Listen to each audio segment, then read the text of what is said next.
follow that wisdom, and I'm hitting record. Then just we can have it for us if nothing else, and we'll see what emerges. That sounds good. Great.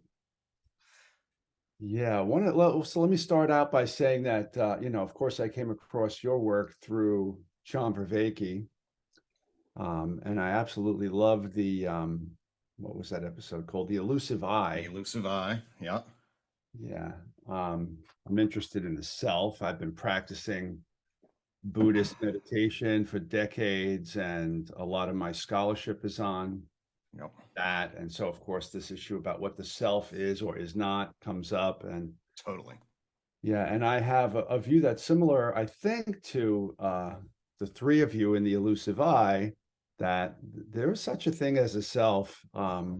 It might not be what we ordinarily think it is, and I think it's a little excessive, maybe overcompensating by the Buddhists, maybe for spiritual reasons. They think it's wise to completely reject the self, but I think it's a real thing.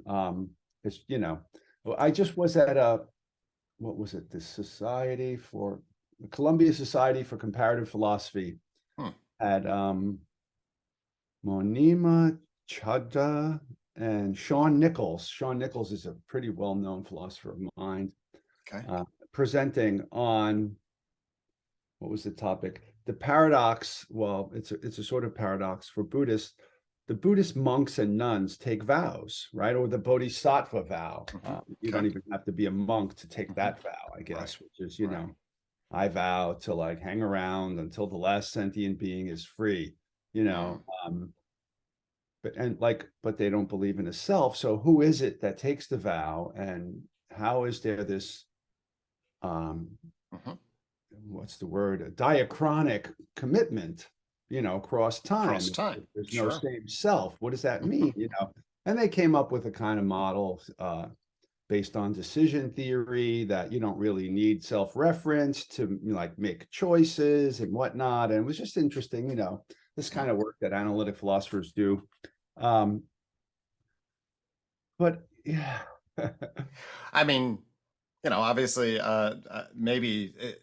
Well, I have a lot to say about that, but the bottom line is that yes, I mean, one of my sayings is toggle between self and awareness. Okay, whereby awareness, you're going to drop into the pure experience of being, and the Eastern traditions are, just so well developed in that area. And then you can do that, and essentially the self dissipates. I would argue the core experiential self and the egoic narrator and the sense of persona all lose their valence and organization, potentially, especially the better and more you do it. But to deny that that's an organizing attractor in our cognitive structure is not, people create the little homunculus argument. I definitely don't have a little Gregg with 5 fingers running around my brain. That's for 100% true. Right. So the homunculus argument doesn't work, but that doesn't mean that when something comes to me, a part of my system is self-referentially tracking myself across a wide variety of different domains. And of course, this is the elusive eye kind of, or at least me and John, and then we get into the existential elements for Christopher. But the cognitive science, psychology element is like, I'm tracking myself across when I look out at the landscape of behavioral investment pathways that I'm going to engage in recursive relevance realization on myself. All those environments are different, but I'm tracking a self or agent arena relation where the agent is pretty consistent. And that's a pretty core structure. And then as a clinician, I can say that felt sense of being in the world, whether you're secure, whether you're connected, whether you're loved, that primate heart, as I call it, is a pretty clear concept in the psyche. So, yeah, I agree. And so I was arguing with them, but to no avail. They actually made this kind of argument when I was saying, there is all this. I didn't use the exact same words you did, but there are one of the criteria in fact, the core criteria, the ontological criterion, as I've called it in some of my writings in Buddhism, is causal efficacy. So if something has causal power, then it's real in Buddhism. And those processes that you just referred to are causal processes. They're effective. Of course, just because they're composite and they involve various components doesn't mean that they don't unite to form an ability at that macro level that doesn't exist at the component levels that constitute them. So at that level, you want to call it emergent, call it whatever you want, but at that gestalt level, there's a power there. There's a real causal power there. And just because you can transcend it and from a place where that melts away and etc. doesn't mean that it's not real at that level. So, but they were arguing that, this was the argument when I pressed them on this. They said, well, and we were saying, me and a colleague were arguing similar lines, saying that, if you want to call it a person, then maybe that's less worrisome than this concept of the self, which is kind of associated with either with the Atman, which is this right. Well, there's this weird thing that can't interact with anything, or the homunculus, forget that, call it a person, which is the composite that is an agent, so, and she said, well, you know what, the person is like a halfway house for the self, and we don't think that's good either. Like the self is the primary problem in Buddhism, so anything related to the self we reject. And I thought, that's motivated reasoning in a way. Oh, it's a total justification system. Yeah, that's like well, I mean, all of our systems are not. Yeah, that's apologetics. I mean, that's okay, a priori. Yeah, apologetics is fine. Okay, this is what I believe. That's what I believe. Can I show that they're consistent? Let me do what I can. Decision theory, this, that. Okay, fine. But that's not a reason to think that something isn't real. Right. And this, I mean, my life's work, if you want to center it on a problem, they call it the problem of psychology. It turns out we don't know what that word means. Right. I was so happy to learn that from you. And it's like that we don't know what it means that you got what's happening here in the concept of self and the concept of behavior and the concept of mental process and the concept of cognition and the concept of consciousness is that there is no ontological, nomenological network fielding structure that allows us to have shared agreement in relationship to what we're talking about. And as a function of that, the absence of that means that we're in deep trouble in relationship to creating any kind of cumulative understanding. And I think we did it pretty well with the matter dimension, and I think we did it pretty well with the life dimension. But after you get there, and especially with the way modern empirical natural science emerged as a particular kind of epistemology, it completely screwed over our capacity to talk about mind in a way that is actually coherent. So if you can't talk about what you mean by mind in a way that's coherent, you're going to have all sorts of, what is consciousness, what's cognition, what's behavior, what's mental process, what's ego, what's self, what's persona. So for me, I mean, as a clinician, I just do this. It's like, okay, find yourself as a body, okay, as a physical body first. Are you sitting in a chair, okay, in 3 dimensions of space and time? Can we agree on that you have causal efficacy as by pushing into your chair? Yeah. Existential, pragmatic. Right. And then you then shift into your organism body. Is there a lot of physiology that's happening here at the level of cells, and they are coordinating themselves at the level of organ systems, and that creates a whole metabolic flow at the biological information processing communication network structure. Self-organizing, right? There's an organism environment boundary, there's a field, there's all that stuff. Yeah. Then there's an emergent subjective qualitative experience of being from within, where you get pleasure and pain and embodiment contact. And then that also has a mind's eye structure, and I would argue that basically going from organism to animal to mammal here in terms of an extended mind's eye. And then that extended mind's eye has a self-referential heart system where you're like, do you love me? Do you care about me, Rick? Do I have status? Do I matter? It's like, well, that's your primate influence matrix structure. That's evolved primate. I know, evolved primates like, hey, how do we cooperate? Do we compete? Are you in group, out group? All kinds of primate normativity built. Totally. And then there's unique hominid normativity, pre-verbal normativity, and our capacities of Michael Tomasello's word. I can immediately track your attention and intention intuitively. I can create a shared self-other fielding structure. That's what the matrix maps. I'm wondering if we have social influence and relational value. I have to map me in relationship to you. That's because I'm doing self-world mapping, agent. And now, so who I am in relationship to you becomes the whole cognitive structure. And so to me, and by the way, that's all animal mindedness, from the Cambrian explosion up to primates. And then you get a culture person dynamic where I say, hey, I have an ego and a persona that says, okay, I'm going to be responsible for this. I'm going to take actions or not actions, and you can then hold me accountable. And we will develop a self-conscious, referential, strange loop of awareness that affords us some, ability to basically now have a second order regulatory system on all of this process. Yeah, it's a kind of exapted or higher order version of the basic animal Totally. sensory motor loop. Exactly.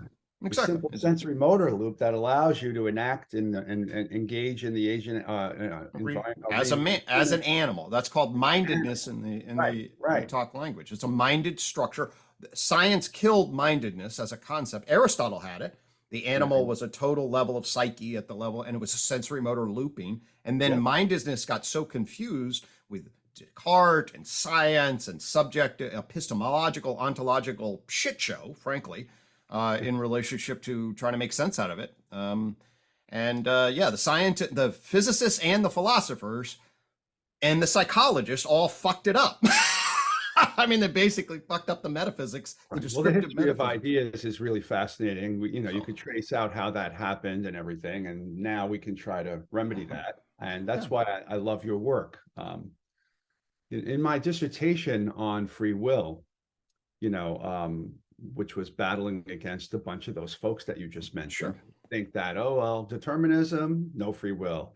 Indeterminism, random, no free will. So, but I think that agency is a real thing. Maybe the word free will is to agency what like person and self are to Buddhists or something, something about the terminology that they automatically reject these ideas, but agency is real.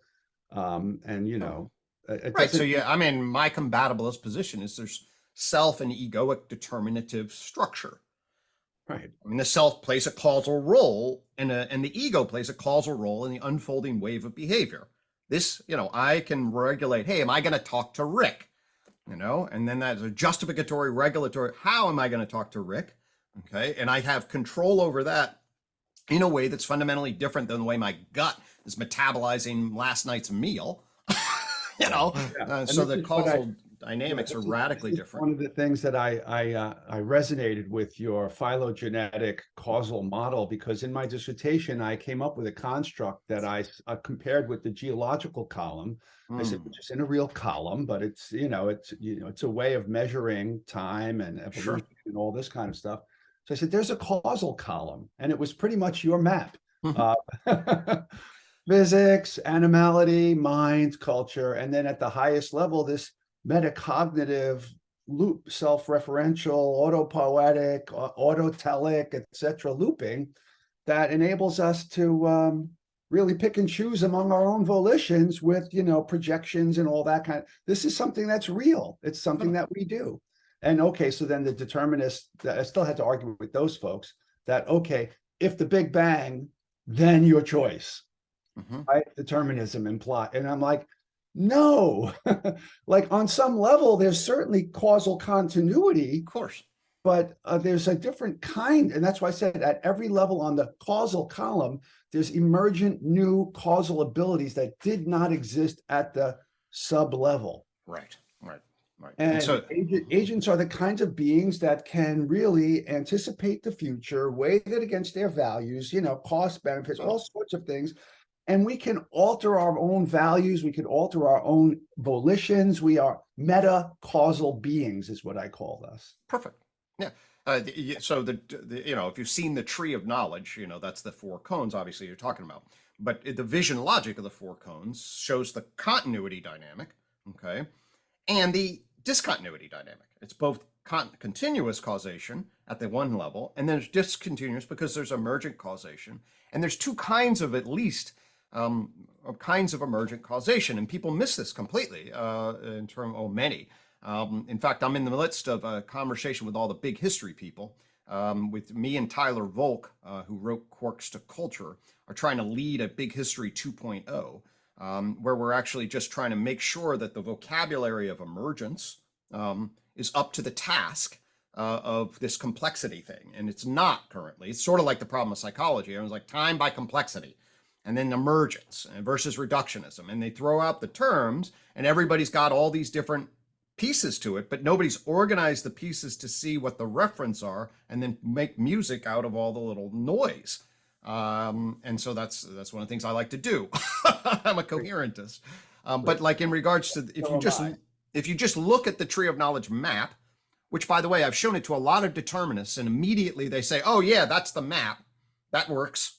Look, it's a continuous line. It's like, well, it's also a discontinuous line. You realize that. If it was just physics, there would be one cone, okay?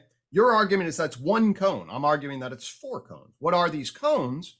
Well, first off, almost everybody agrees with weak epistemological emergence, okay, in the sense that aggregates and levels happen. So different things happen at the level of particles to atoms. And then the atom is organized in a different way, and it has macroscopic causal structure that's different than an electron. Likewise, a bunch of atoms get together and form a star, and that's got aggregate. But almost everybody agrees with that, and you could say, well, but the microscopic causation, right, is really what's happening. And if we can get down just like statistical mechanics relative to entropy, right? Reductionism. Yeah. Right, and that's right. And okay, in fact, I love reductionism when it works, right? Yeah. But then let's take it to the idea of, okay, what is a cell? Well, do you agree that a cell is an information processing and then there's communication networks between cells? Okay. If you agree that there's an information processing, I would call an epistemic system. Okay. An epistemic system is pulling macroscopic forms off the microscopic processes. So what an epistemic is to track the pattern and then respond to the macroscopic pattern that's divorced from the microscopic reduction, right? So this whole argument that every time you see microscopic, you can actually get to, every time you see macroscopic, it's always the microscopic. Well, now you have to say, I see you as Rick, and your microscopic forms don't matter at all, because I don't give a shit. I can't see your cells, but I can see you as Rick. And then I'm responding to you as Rick based on my schematic semantics. But somehow these schematic semantics are now caused by the atoms? Come on. They're caused by the informational epistemic structure. I had this argument with Jerry Fodor when I was his student, by the way, at the Graduate Center, where I said, look, man, neurons have no aspectual shape. There's a huge leap there between what they do to facilitate information processing and information processing. And he would not, he just refused because he's a computationalist and he thought it has to be up and down the scale. That's right. That's right. Right. But now he's trying to replace, trying to get into just information processing through a particular algorithmic structure. There's all sorts of huge problems with just that. Yeah. I mean, it's just, to me, it's just like, okay, people committed to this. This became the authority. Then you're justifying this particular kind of authority. The whole process of justifying the authority has causal consequences in terms of who gets jobs, and for me, the whole issue was, I cracked this nut in 1996 when I basically shifted the issue of justification from an epistemological problem, like what the hell is justified, to the ontological fact that we are justifying apes. Okay. And when you make that change, I love that. That's a move that you switch that move and you're like, okay, I am watching us all ontologically as justifying apes. Okay. And then you're like, oh, the ontological condition of a human being is the propositional add-on of an interpretive system. Notice it's all, it's all causally consistent. I'm not doing any dual world magic shit, but I'm simply doing emergent epistemic process that are then pulling forms in fundamentally novel ways. And so you get a justification system. Yeah, justifying apes are part of an extended or distributive cognition network. Totally. And let's face it, physicists don't have theories of physicists. Yeah. Okay, they have physics. I have a theory. What I found is, you physicists are justifiers. We're all justifiers. And when you had a theory of that, when you realize that you could bring this concept and just watch what everybody does, like, it's motivated reasoning. Well, actually, it's reasoning is sitting on top of a primate investing and influencing structure. That's what is happening at the behavioral level.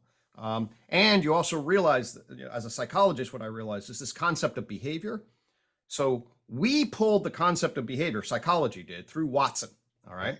And Watson has I a, have to interrupt you. I love your work on behavior, yeah, the word behavior. the fucking word behavior. But everyone should know, the philosophers and physicists should know, that John Watson, crystal clear, confused the concept of behavior epistemologically and ontologically, meaning he tied the idea of behavior both to the epistemological problem from the outside. I'm going to watch you. I'm going to record you. I'm going to do stimulus response epistemologically. Observability, which is an epistemological position, which is then the scientific epistemological position. And he tied it exactly to a physical reduction ontology, so that he replaced behaviorism as a process you observe to a physical stimulus response deterministic ontological position, which nobody in psychology believes anymore. Okay. Yeah. Nobody in psychology believes. And we stuck the word in behavior. And notice what happened to it. The biologists took it. They studied the behavior of cells, and the physicists took it. They studied the behavior of particles and the behavior of the galaxies.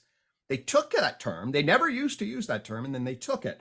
Fits well with the third person epistemology. Well, exactly. And it actually fits with the ontology of science, which identifies entities and fields and change, and then measures the change. And observing behavior is the metaphysical structure. And then causal process. Exactly. And then you ask Dan Dennett and you say, well, what are the things that you see? Well, you pull off causal patterns, AKA behavior patterns of entities and fields. That's what science does. And then you just do the theory of not, well, what are the behavior patterns? Well, there's material, there's living, there's mental and cultural behavior patterns mediated after like, mind, and culture through different information processing systems.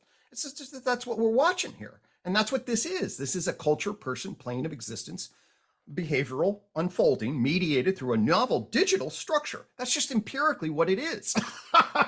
And then to try to get into these long arguments, this is why I get super frustrated with you guys are operating on a completely, you guys, I'm not you, but the philosophers and the physicists, everyone's operating off of a shit metaphysics that I know as a psychologist to be completely ineffable at the level of, because we couldn't solve the problem of psychology.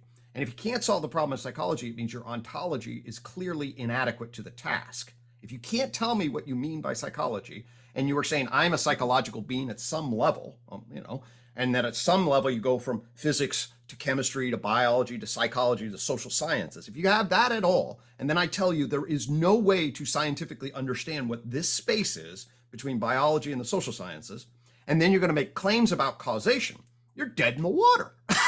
You're done.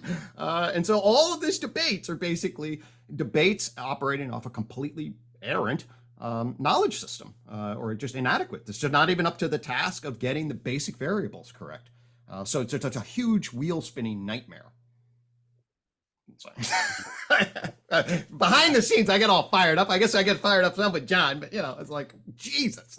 Yeah, no, I love your analysis. It resonates with so much of what I think. And I, as a philosopher who was trained by people who think that way and who I had to battle with just to kind of carve out that something like agency is a real thing, I completely love your work, and that's why I want to take your course. Hey man, UTOKing. Hey man, your email made my day. I was like, so Rick wants to take my course. I feel very validated.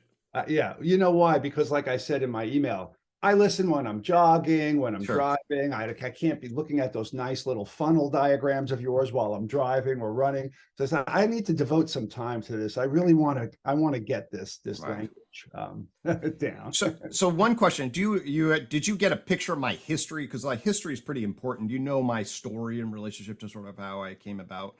I think I heard it, but like I said, I might have been driving when I was listening to that one. So yeah. Well, it's pretty crucial to the whole philosophical coaching. It's pretty crucial to the whole dynamic here. Okay. In my estimation, because this entire project starts in the therapy room. Right. Okay. That's right. I remember hearing you talk about this. So this entire project starts in the therapy room when I want to be a scientifically grounded psychological doctor. Okay, that's what I want to be. I want to be a psychological. So my intuitive model is that we look at Western problems, whatever. But hell, Western medicine, with all of its shit show confusion, is pretty good, at least at a general coherence level. You have human biology, right? Giving us a basic overview. And then you have medical doctors that learn biology. And then we apply the biological knowledge and the breakdowns and the interventions through medicine. And biological science and medicine have a relatively coherent relationship. Okay. Now, the nightmare is that medicine then becomes equivalent to health, and medicine should not be health. Okay, but that's different. Nursing, by the way, should be health as a side rather than medicine, but that's interesting. But that puts nurses actually in some ways above doctors, and nobody's going to want that. But I learned that in my travels. No, I agree. This is the same thing with the difference just between pathology as psychology and positive psychology, you know. Yeah, totally. It's like what, and then you get into psychology and you're like, okay, I learned the CBT was going to be the most empirically effective kind of approach. And that's what science did. And then you sit with people, Which happens to be Stoicism. which happens to be Stoicism. That's another interesting fact, right? Yeah. That I didn't know. And then you actually sit with people and you actually study the literature on this, and you realize that the literature, and then I lived the literature because I worked with Beck for 4 years. I lived the literature, the behind the scenes literature. And you realize it's basically all bullshit. It's sad, but it's basically all bullshit. That what we know really therapeutically is that there are basic principles. And as long as you follow the basic principles, you get the general outcome that therapy gets. Yeah, you know, I almost went into psychology when I was an undergrad, and I took a few psych classes, and I thought they don't really know anything.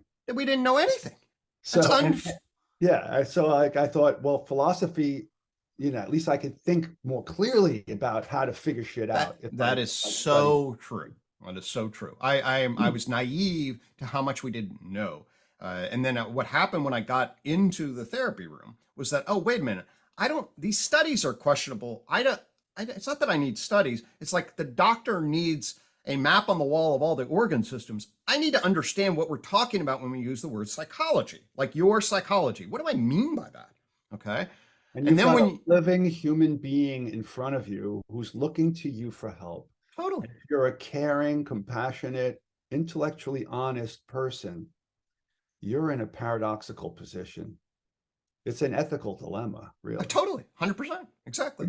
So you have the ethical problem, which means I'm going to evaluate you on some philosophically normative kind of structure. I'm here to make changes. I'll only make changes in a certain way. If you come to me and you say, you know, I got a lot of anxiety about raping women. Yeah, right. You know, I'm not going to help you with that. It's like that's actually good. But if you want to have anxieties about going to a party, I'll help you with that. Right? I heard you use that example. You know, it's like, okay, so how do I know? And at what level am I grounded in making these values? What norms can I apply here? Exactly. Right? So then there's the value structure. And then what are you? Like what's my ontological? And I never use that word. As a psychologist, in retrospect, I learned all about knowledge as epistemology. Okay. Now metaphysics, that was a banned word. And ontology was not, you know, what I realized, of course, is psychology tried to get ontology. And then it died in that investigation. So psychology couldn't grab ontology. So what happens with the schools of thought emerged? Behaviorist attitude is that mind is like a black box. So we can only look at inputs and outputs. Right. Yeah. Well, right. The behaviorism is really interesting when you go from Watson to Skinner, by the way. Skinner's a very interesting character, and he's easy to misinterpret. So I had to learn. I had my ideas about Skinner, and then I actually I didn't become Skinnerian, but I really then know Skinner. And Skinner's different and fascinating. But he's got his own problems. He's not right by any means. And essentially in terms of motivated reasoning, so he comes along and he develops a system that essentially is completely blind to the idea that the nervous system is an information processing system. Skinner completely rejects that ontology, actually. And so he's not a Watson, what he calls stimulus response psychologist. And so radical behaviorisms are actually a very interesting phenomena. And the split between radical behaviorism and mainstream inside of psychology turns out to be, in my estimation, very fascinating. But anyway, what you get is this issue of we can't do ontology. That's what happens. All the schools of thought have interesting things to say. There is, by definition, no way to put them together. People try, and nobody succeeds. And then the field decides it's impossible. So there is no way to define what we mean by what I would say mindedness. Okay, so psychology's proper referent is the third dimension of third plane of existence. So, I mean, and Aristotle sees this super clearly. It's sensory motor looping of animals initially, and then you turn into humans, and then you and I are sensory motor loopers who feel and see at the experiential level and narrate. We reason. And we well, justify, right? We're a rational animal. And it turns out that the reason we're rational animals is that actually what I discovered in 1996 is the evolution of the proposition, right? The propositions that emerge. And then it dawned on me that when you go from just symbolic tagging and syncing up intersubjectively to a proposition, the world changes, okay? And the reason is because symbolic tagging is about like kind of music and jamming and jiving in the world, okay? When we do propositions, what is a proposition? A meaning-making claim about what is or ought to be the case, okay? Yeah, it's already multiply metacognitive. All right. But here's the thing that nobody ever saw, which is really interesting. When you pull that space up and occupy it, the epistemic space of the proposition, okay, you now immediately pull epistemic counterfactuals as possible as the negative space around it, okay? That's part of the meaning of the proposition is exactly all the factual implications. All the counterfactual implications. And now look at our cognitive gadgets. I wrote about that in my dissertation. Lovely. Well. So this is crucial. And then you get all the cognitive gadgets of our left hemisphere that has who, what, why, when, where, which then basically plug in docking systems to the proposition and afford you the exploration of the counterfactual related space. Okay. And now all of a sudden we have this problem of like, what are the propositions? How are you and I going to navigate them? And how are we going to network them together into systems of justification that coordinate our action? That's all. And that's a totally new evolutionary problem that emerges when you move from symbolic language to symbolic syntactical language in a social environment that then affords question-answer dynamics. Now we have a problem of justification. And other animals do not have this problem. It's kind of built into the history of like just the emergence of epistemology in human history, because a proposition without a justification is just like a meme floating around without, so like when what knowledge on most epistemological accounts requires justification. You've got a proposition, you think it's true, you believe it, it's in your psyche somehow or another, you assent to it. It has to be true, technically, objectively, from the third personal or, ontological point of view. It has to map onto reality. And your reasons for thinking that it does have to be of the right kind, or else you don't have knowledge. That's the justification. So like, it's amazing how much is built into just the concept of knowledge that you seem to have pulled out and mapped out in such a very nice way that's why I love your work. Thank you. Exactly. Well, I mean, I fell into a rabbit hole, it seemed, and was able to pull something out of the hat. So notice what you just said. Now think about this. That's exactly right. Okay. And we'll just do Plato, justified true belief, right? And the central problem and whether that works and the Geiger problems and all that other shit. But the point of it is, it's like, what is the formal analytic epistemological justification for our propositional structure, right? That becomes a refined philosophical problem. Okay. Notice also what I did is I took the word justification. Many people, you're a philosopher, so you tend to hear it this way. If I talk to a psychoanalyst, you're like, oh, so you're saying what Freud said, and that all of us are motivated, justifying reasoners, and we rationalize the shit out of our behavior so that we give explanations that protect us, right? Facto rationalizations, which are apologetics for our bad behavior, right? Exactly. Notice now I've taken this ontological continuum and placed the rationalizing on the one hand, all the way up to refined analytic philosophy on the other, okay? The refined analytic philosophers are, well, of course, rationalizing is completely bullshit. Yeah, but justification is a fundamental continuum dimension, ontological continuum dimension that you guys are missing how it evolved from a continuity of, goes back to the Big Bang, yeah.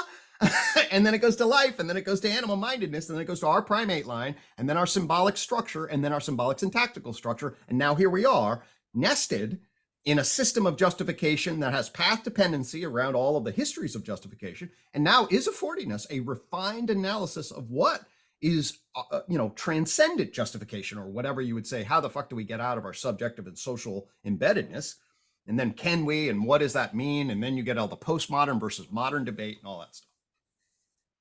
Now, one of the things I remember making a big deal out of in one of the chapters of my dissertation was how much of what goes into agency evolved out. These are exapted processes, although I didn't use the word. I learned that word from John.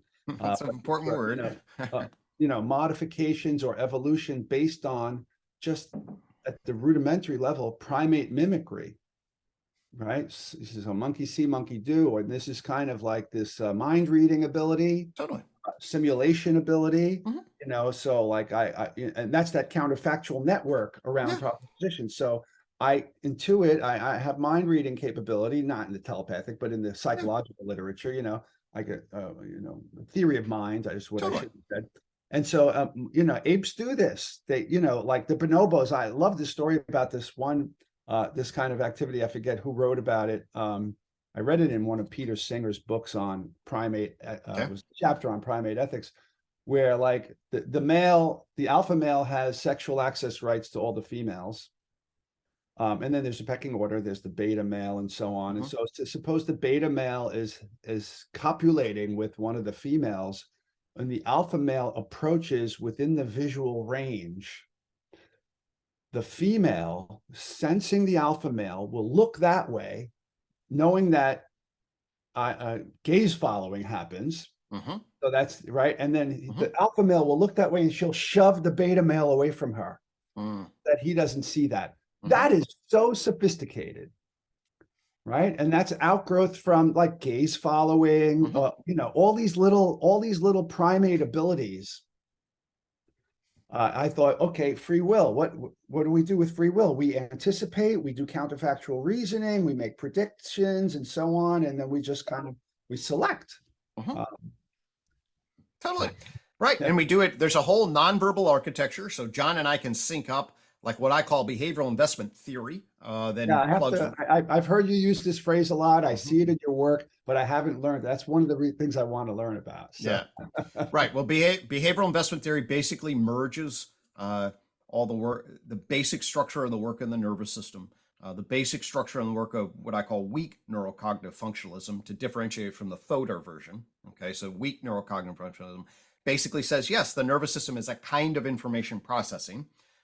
Essentially neural network information processing rather than hard algorithmic information processing. Right. And then Skinnerian behavioral selection on an evolutionary ground. So you can take all of those things and say, well, what happened to the sensory motor looping? What is the sensory motor looping structure? Well, sensory motor, basically what it does is it gets the plant up and starts moving it around as a whole. And then you can track the evolution of this. And how does it move it around? Well, it has to basically calculate the sensory motor path of behavioral investment. Okay, so like, what is the optimal energy expenditure for energy return? Okay, that's embedded in the nervous system at the whole level for the organism to acquire energy input relative to risk and opportunity cost inside of embedded structure of its evolved ecological niche. Okay? Excellent. Yeah, and then what I get with John is John then drops recursive relevance realization into my weak neurocognitive functionalism, and that works like a lock and a key. So my system is like, I got weak neurocognitive functionalism, and I can track phylogenetically the stacking layers.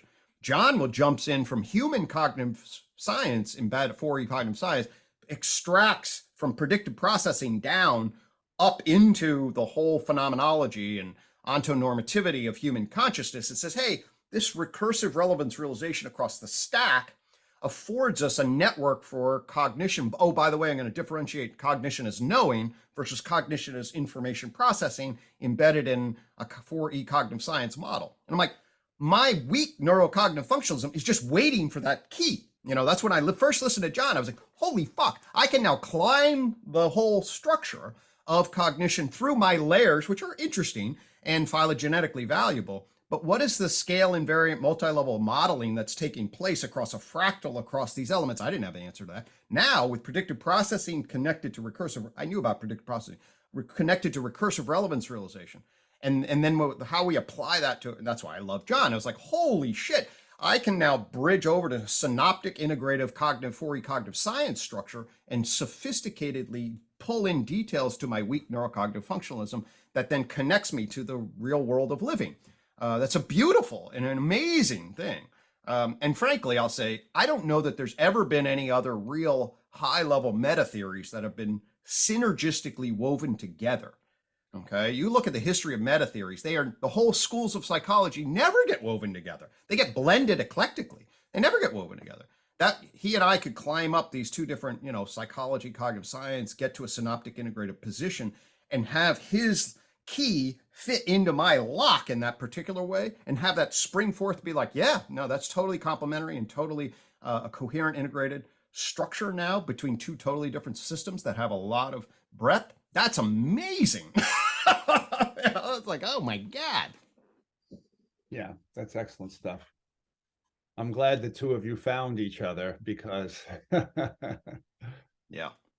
folks like you and John and me and other people are all off solving some one problem that motivates us. And relative to the norm and, to the profession that we exist within, we're isolated because the paradigm is the one that you were describing before, that kind of just, poo-poos anything that goes against it. And so we don't find each other or speak to each other. That's all starting to happen now in this little corner of the internet, which is a great thing. It's so beautiful. It's so beautiful. Yeah, when I stumbled, I don't know if you saw this one episode of me with John where I say how I found John, but I stumbled upon the Awakening from the Meaning Crisis. Okay, yeah, I don't think I heard. I was about to teach, we're teaching remotely, and I teach at CUNY, City University of New York, and we were offline, teaching remotely because of the pandemic. And my department scheduler asked me if I would teach an ancient philosophy course online. And I hadn't taught one in years. And the last time I taught it was on campus. So I had to gear up. I had to remember all those names, Anaximenes, Anaximander, who was the new sky, who's the Logos guy, and I wanted to remember it. I said, I'll just watch a couple of it because like I told you, when I'm running or when I'm driving, that's when I have time. I'm a busy guy all the time. So of course. I'll listen to a couple of YouTube videos and it'll all come back to me, And so I put in a search thing, some pre-Socratic, whatever thing. And I caught up one of those early episodes from the Awakening from the Meaning Crisis because of the plot in it or something. I forget what it was, but I was listening to this guy. I'm like, this guy is brilliant. He's so knowledgeable. And he mentioned like at the end, I think, how he's trying to reverse engineer enlightenment. I said, reverse engineer enlightenment? This is a guy who knows this part of ancient Greek history and is interested. Let me hear a couple more episodes. So I went back to the beginning. I heard the first one and second one. I was like, that's it. I went clear through the whole 50. But when I was halfway through, I happened to be editing a book, the Rutledge Handbook on the Philosophy of Meditation. Right. I did hear the story. Yes. And go ahead. I enjoyed it. Yeah, and I had two contributors who were AWOL for months, and I was like, my deadline's in like a month. Sure.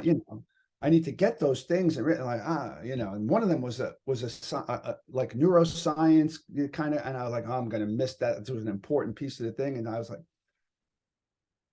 a month? Let me give it a try. I thought this guy, I would love to have him in the book. I emailed him. I said, look, blah blah blah, 1 month, and he said, do you think maybe I could have an extra week? John. Said, yes. Right. Apologizing as he said it. Yeah. So, and he churned out an article that it's normally I have to send articles back 3 or 4 times. His with 2 or 3 minor typos. Wow. It was like done I gave it 1 read. I made 2 or 3 punctuation corrections or something like that. And that was it. And he did it in less than the time he asked for. That's great. That's wonderful. So that's how I met John. Yeah. It's like, oh my God. And then, of course, because I met him, I found out about people like you. Then it was the Voices of Repetti, all these characters that he knows. He is like a Renaissance man. Totally. It's just amazing to me. Yeah, it's wonderful. Yep. So, yeah. Yeah. No, I mean, I got pulled into this corner of the internet. It's a long story, but basically I used to be director of my program. I was that for 12 years. So the administrative taxing on that for an APA approved program is high. You get nothing, but I did it. I wanted to do it. And that was part of my life work, is to show that you can do a training educational program for what we call combined integrated psychological doctors, which are essentially then trained off of a unified, or at least framed by a unified approach in part. And then I'm like, I gotta be done with that. And a number of things were happening in my life. Once I stepped off my program, and I ended up getting a fight, which is an interesting story, in terms of just essentially my sensibility can be thought of as meta modern, and there was a lot of postmodern sensibility, and those things sometimes clash in the wrong way. And actually, Jordan Peterson was related to that in terms of my, hey, that's an interesting, thing. It's like, oh my God, you think that's interesting as opposed to evil? It's like, yeah, I think it's interesting, not evil, that I've kind of had deal. those encounters with some It's like, that's colleagues. interesting, not evil. If you think that's evil, we got problems. Like, well, you think that's interesting, we got problems. That kind of deal.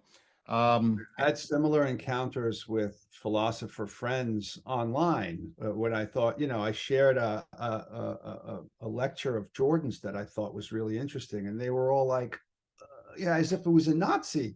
Yeah, I'm like, "Come exactly. on, the guy's brilliant. It was really Yeah. fascinating."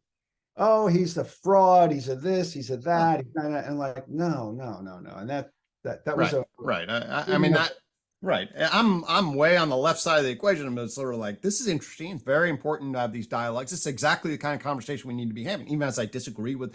I have a lot of critiques. This is my trained field. So, but I'll tell you what, that guy knows a lot of stuff, and he's got a lot to offer. His Bible series was absolutely brilliant. yeah, In my estimation. yeah. So anyway, and then that. So there, I don't, without getting in the details, but the structure of that then changed my relationship, and I had already been growing. So my dad's a professor, my mom's an adjunct. I've been inside the academy, and I believed in the academy. I thought that the academy wanted knowledge to wisdom. That's what I thought. Um, and then I got to a place where sort of like I'm banging my head up against a wall here. I'm like, I'm doing something that I'm trying to play nice with the academy at the level, but I do have a very important message, but I don't want to play it for me to then turn the unified theory into an empirical project in the study sense is essentially completely antithetical to its message. Okay. The message is, we've got plenty of studies. We need meta theoretical architecture that assimilate and integrate and get our coherent message so that the music from our field could be pulled out and shared with the public. That's not happening. And this is what it can do. Show me a study on that. It's like, oh my God, just live in your body for a little bit and just look at the world. I mean, you're a psychologist, like, no, not the academic psychologists. They're completely, this whole lock it down and then frame it and then measure it and then show the independent, dependent variable relationships. Like, that's an important epistemology, but it's not the only one. So I love John's, 4Ps, whatever. So then I'm inside the academy clearly. And then 2016, this garden thing pops. Okay. And then from 2016, and then it gets completed with this coin thing I mentioned, which we definitely want to dialogue. And I basically, in retrospect, I then realized that I went through another phase shift in my thinking, and now I'm way the hell out there. Okay. How do you put that? I'm gonna submit this as a poster presentation at some conference. I was like, where? And what's the peer review of that? It's like, oh, I'm in. How do you operationalize that coin? Right. It's like, it's like you. It's you, by the way. It's like, oh, well, how do you operationalize me? The whole point is it's a different language. You realize that. That's what you've been teaching everybody, that psychology studies science, and science is not folk psychology. And therefore, there's another language that you've been living on called folk psychology. And that's what this is. Here's your hand. I don't even know how to think about that. Exactly. Exactly. So anyway, and then then I'm like, all of a sudden I see the Jordan Peterson wake I get pulled into, and the intellectual deep web, a guy by the name of Alexander Bard connected with me, and I was friends there, and saw the whole Rebel Wisdom thing, was listening to the Emerge podcast by Daniel Thornton. And I think that's where I first heard John speak. And that's where the Awakening Meaning Crisis series emerged. And then, man, I plugged into that, and yeah, I was like, oh my God, this guy gets it. This guy gets the intersection and this 4Ps and recursive relevance realization. I mean, that thing was just a catalytic structure inside of my system. And it was like, I got to find a way to connect to him. And he was kind enough to reciprocate, and then we formed, I think, a pretty interesting duo. Oh yeah. I've loved that. Everything I've ever heard you and him say. Okay, well, that'd be a tall order, but we've certainly had some interesting conversations. Well, the ones you've published that I've heard, I haven't heard them all. Right, no, I'm So obviously much content in it that is corner of the certainly, internet. yeah, I yeah, can't keep up with it, but that's what I primarily look for when I'm step outside, about to go for a jog right, on YouTube, and I'm like Vervaeke, etc. yep, And yep. I got to voice this. I've listened to almost all the list, voices. and like, okay. Mm. Well, a couple other, in terms of topics I'm curious Yeah. about. I'm certainly curious about philosophical coaching and dialoguing about that. I'm curious about the knowledge coin thing. That looked fascinating. You have things you want to, I don't know exactly what our time structure is here, but those are some possible topics that we can circle in. Sure, we could You have talk things that about, are alive for you. no, we Do could you talk want? about either one of those. Well, why don't we go with philosophical coaching? I was going to suggest that too. Philosophical counseling or coaching or consulting. It depends on what the modality is. There's really slight differences between those. So yeah, how did I'd be really just curious to hear your story along those lines. Okay, so several years back, in the early part of my tenure track, one of my colleagues published a book, and he's a unique guy. He's a kind of Jungian philosopher, Hmm. and he believes in synchronicity and all Mhm. that kind of stuff. And he wrote a kind of autobiographical, philosophical journey kind of book. And when I read it, I was so surprised. I didn't know that I had colleagues who are on that. The things that I read in there, like, oh, this guy's like a mystic, you know? Hmm.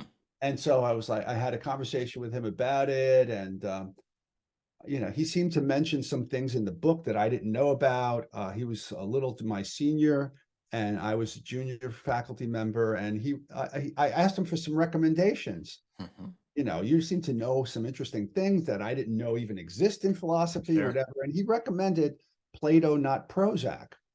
I don't know if Ah, you've heard of that I book. don't know. I've not heard of that. It's by Lou I should. Marinoff. Actually, that does ring a bell. But anyway, I don't Yeah, it know was it. a bestseller.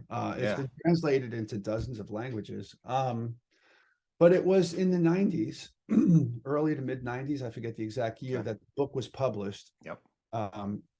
And it's all about philosophical counseling. I And gotta check it's a that out. major critique of, ADHD and serotonin reuptake inhibitors and all this pharmacological drugging of adults and children. And then like how so much of what's good in psychology comes from philosophy. And then he was doing philosophical counseling. Apparently the movement had already begun in Europe and in Israel Okay. some years earlier. Mhm. And he's one of the leaders of developing it and bringing it to the United States. There were a couple of them, but he wound up co-founding and then being the president of the American Philosophical Practitioners Association. It's a Okay. fascinating book with a lot of case studies on how he applies Stoicism here or the I Ching there or whatever, all these Yep. different, existentialism, Frankl, this, that, this, all the things, just shows all the different ways in which these aspects of psychology are philosophical. And, Lovely. and how often people go to psychologists with existential, moral, psychosocial, but things that are ultimately philosophical on some level, right? And they just don't realize it because it's not in our grammar and it's not in our profession. It's not in psychology. Totally. It's not explicit in psychology and everything. But so the idea is like, well, philosophers have really been like psychology. Thank you, William James, for helping open the first psychology department, for overseeing the first dissertation in psychology, et cetera, et cetera, et cetera. Not all philosophers, but many philosophers have the kind of knowledge that's equal to, if not sometimes greater than the knowledge that some of the clinician psychotherapists that you wind up in their office, they're kind of clueless. So, we can do this kind of work, and with a little bit of self-conscious thought about it and a little bit of methodological development and a little bit of theoretical development, we've got this whole thing now, philosophical counseling. So when I read the book, I fell in love with it. He's at City University at another college. There's like 20 something colleges in CUNY. So I immediately joined that organization. I started going to their annual meetings, and I was like hooked. After a couple of years, I wound up taking the training, which is relatively short because you have to have like a PhD in philosophy, or they will allow a master's degree in philosophy, but the preference is a PhD Uh-huh. or a related field, but then you Mhm. become an affiliate or whatever. Like if you're already a mental health counselor with the, credentials or whatever, we'll let you get the training in the philosophical counseling thing. Yeah, it's this kind of thing that goes Sure. on in, No, I'm very, believe me, I'm yeah, very like, aware of yeah, this like these institutional structure. yeah, like these postdoctoral institutes in psychology, which I went to one of them. Hmm. I went to the Gestalt Center for Oh, okay. Psychotherapy and Training in New York City. I almost became a Gestalt psychotherapist, Hmm. but in between the second and third year of my training in the 3-year program, New York State changed the licensing requirement that you need a PhD in psychology or an MSW. And I was like, hi, I'm finishing my PhD in philosophy. I'm not a sunken cost fallacy guy. So I was like, no, thank you. I'm not going to do another degree. And I just stopped doing that. But then the philosophical counseling thing, so that training wasn't lost. Lovely. Yeah. So after going to those meetings and everything, Lou, the president, and I, we really clicked. And because of my interests, my background, my training with the yoga, the meditation, I was doing yoga therapy, which is Hmm. totally informal, woo-woo kind of thing. But when I was doing it, by the way, I had the same moral problem. Like, how much knowledge do I really have to apply yogic, meditative kind of prescriptions to people for their problems? This was something I felt really uncomfortable about. So after a while, I stopped doing it Okay. just because I thought that's a reach for me. And I've been doing that. I've been teaching yoga and meditation for like decades. I've been practicing for next year, it'll be 50 years. But Wow. I'm ethical. So in any event, Well, that's good, right? Well, I mean, it's and insightful, by the way. People think that they're being ethical, but they don't understand really all the epistemological pitfalls, axiological problems, what yeah, actually grounds your system of justification and the actions that you're doing. Completely, it's a yeah, shit yeah, show, and many people are just flying blind with naive confidence for sure. yeah. And it's no cookie cutter stuff when it comes to the clinical work, you know, as you know. So, I mean, the factors and all the variables of a client, oh my God, each one of them is a kind of dissertation level problem if you're really paying attention. Um, Well, right. I mean, this has been to get through the minefield, and then what's really for me. So part of the fight that I had with my program ended up in my frustration. I've been licensed for clinical psychology for 25 years, and I voluntarily gave that up. I shifted because I was pissed at the field. And actually, the argument from UTOK is that we actually do, there is a thread of core knowledge that's available to us. Okay. With regards to the kinds of ways we can actually help people and the kinds of ways we can support people, which is, I mean, you can support, and then what are the ways we're actually helping people change? What is the place that we focus on? There is a way to pull that out. There is a way to clarify what that is. There's a way to then clarify what it's not, and then utilize that as a systematic process, and as a guide that is justifiable across both the human psychological world and a grounding axiological position that I think is very consistent with really cut across the wisdom traditions, abstract out, but give enough clarity to ground you to know why you say no to the rapist and yes to the social anxiety client, and to be very clear about where that is and where it's fuzzy, and then where you manage the fuzziness. And that's what's, to me, that's what's sad, is that there actually is, if you know how to look for it, you can pull out the thread that we discovered. And yet what's actually happened is there's a thread that virtually all the systems connect to, and then they create these highly technicalized language systems, and then they're gurus, and they pull from a particular kind of wisdom, and then they have aspects of wisdom. But Rick, the evidence is crystal clear psychotherapeutic wise, that there's a general factor of psychotherapy, general factor. Okay. and that no of the schools do better than any of the others with any systematic way. You know, that experience, this is a little dirty secret. You should watch the UTOK I did with Stephen Bacon, who studies all of the expertise in psychotherapy. The crystal clear outcome is more expertise doesn't help you. Okay. More commitment to any of the schools of thought doesn't help you. Okay. The technicalized languages that we have developed doesn't help. The education amount doesn't help. We know this. We hide it. But we've studied what is it that gives rise to good outcomes. And there's like, hey, is there a what we'll use John's words, a participatory dynamic that where both parties respect each other, okay, and the person can be seen as a helper, all right? And then do I provide you with a conceptualization of your problem that gives you flexibility, to use John's term again, reciprocal opening, and then you're able to apply those reciprocal openings in a zone of proximal development. You know, I can see, help you see, and then you gain efficacy in that way. And then you believe that that's helping you, and then we can decide do you believe it or you actually is, and what's a placebo in psychology? Oh my God, right?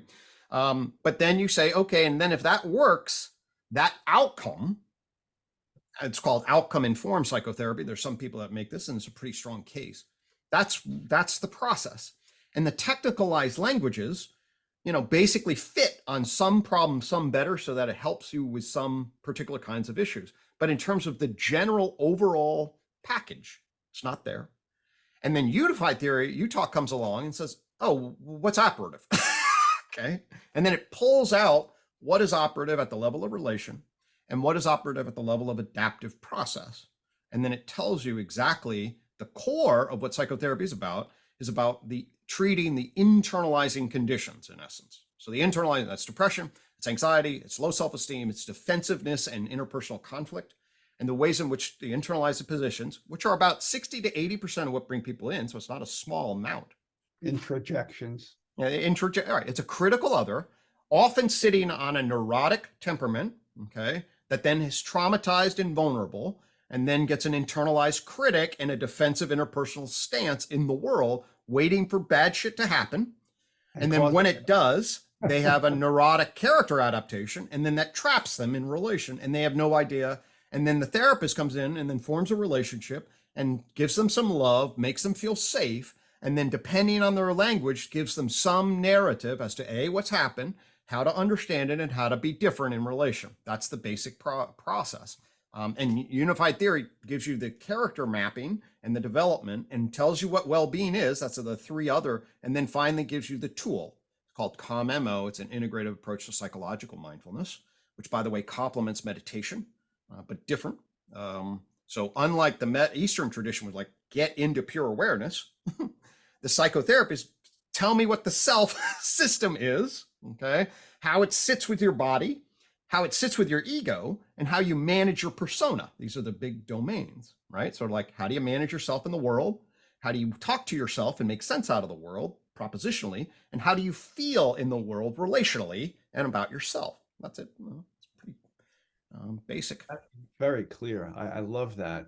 I like making explicit what most of what you said is just kind of intuitions that I operate with. Well, right. But I like the idea of having it all laid out very neatly the way you just did. Well, the sad thing is that we can extract, this gets actually to maybe to the knowledge coin bridge, okay? The sad thing is we can extract the truth of these principles, okay? And we could share them, but we haven't and can't because of the knowledge confusion problem.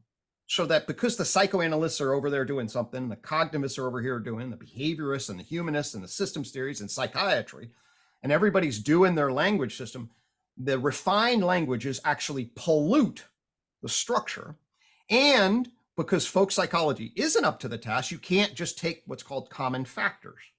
Okay. So I'm president of the Society for the Exploration of Psychotherapy Integration. I'm president this year. And my theme is toward not common factors, but a common core of knowledge about the problems and the way we address them, you know?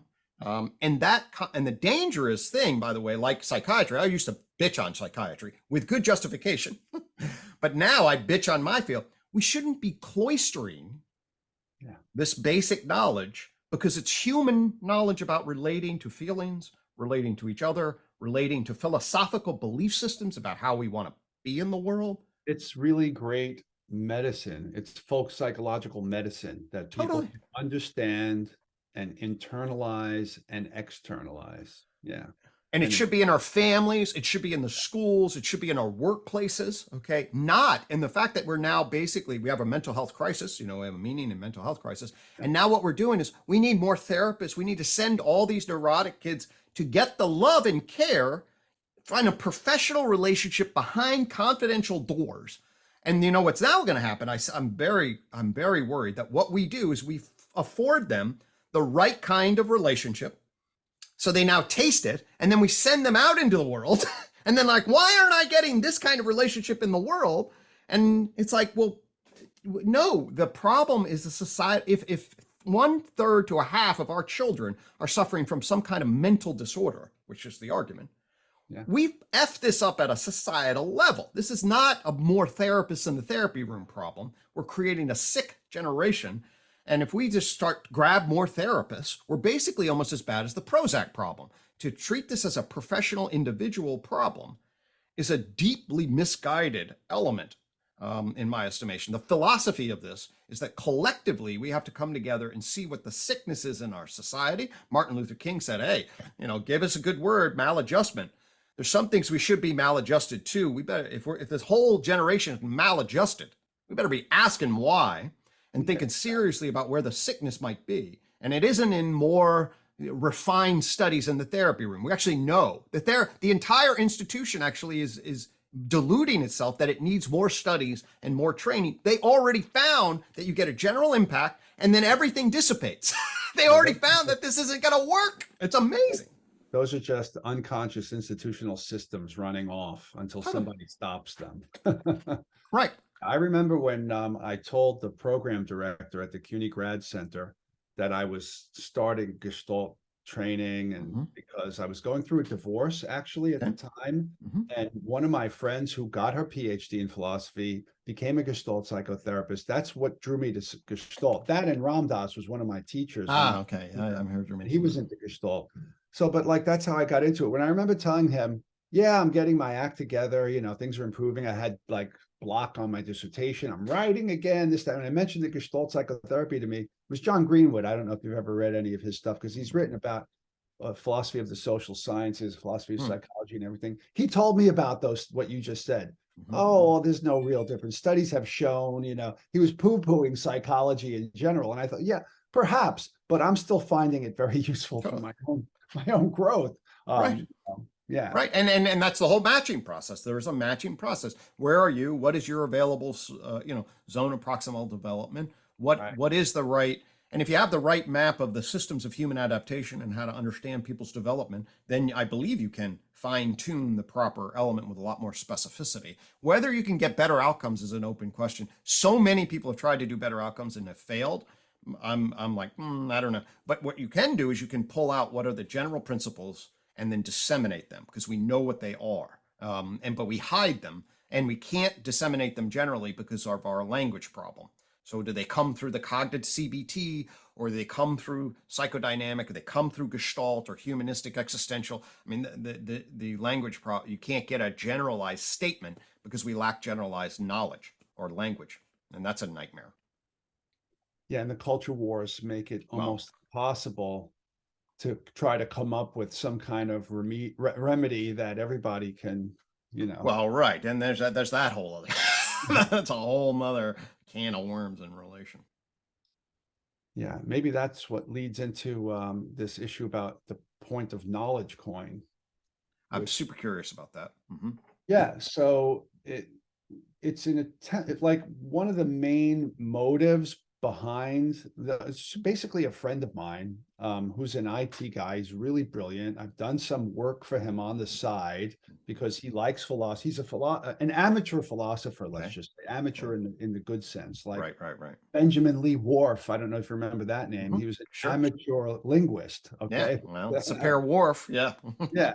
Right. So exactly. So amateur in the good sense. That's how we became friends through philosophy. And he's very sensitive to this. He likes to justify. He reasons and debates people all the time. He's just one of these kind of people with that kind of personality that, you know, Yep. truth matters, justification matters, reasoning matters, all that kind of stuff. And he's really like pained personally by the culture wars and the misinformation and the propaganda and the rhetoric and all that. And so, like during the pandemic, this issue about COVID vaccines and like nobody knows what to believe, and like this guy takes it all very personally. He constantly reading. Yep. He has a feed. I forget what the platform is that gives him news from the left and news from the right, same issues, and he always reads both of them, and he's constantly generating like responses to things like that on social media, whatever. So like he's in the zone of that weird, cultural problem, and he thought we need some kind of way of decentralizing knowledge. Okay.